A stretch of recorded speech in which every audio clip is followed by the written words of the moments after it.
Romains chapitre 10, verset 9.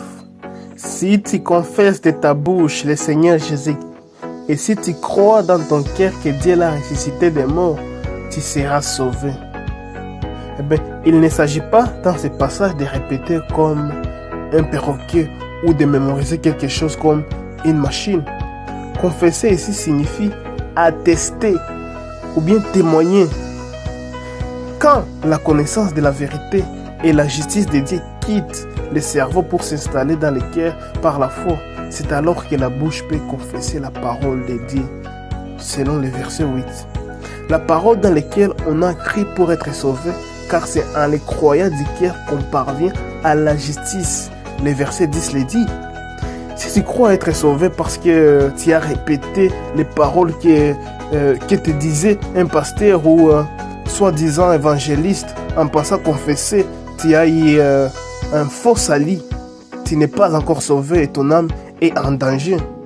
Raison pour laquelle tu fournis tant d'efforts pour paraître saint devant Dieu et aller au ciel.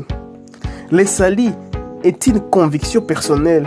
C'est le témoignage de Dieu reçu dans les cœurs par la foi, à travers l'œuvre du Saint-Esprit et au moyen de la parole de la vérité qui est l'évangile.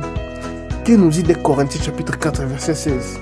Et comme nous avons le même esprit de foi qui est exprimé dans cette parole de l'écriture, j'ai écrit, c'est pourquoi je parle.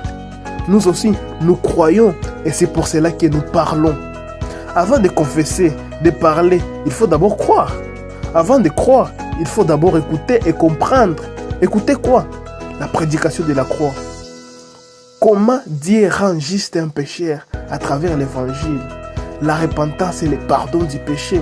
Il y a tant de versets comme Romains chapitre 10, verset 14 jusqu'à 15, Romains chapitre 1, verset 13 jusqu'à 14, Actes chapitre 20, verset 21, Luc chapitre 24, verset 47 et 1 Corinthiens chapitre 1, verset 21. Il y a beaucoup de versets qui l'expliquent. As-tu écouté l'évangile?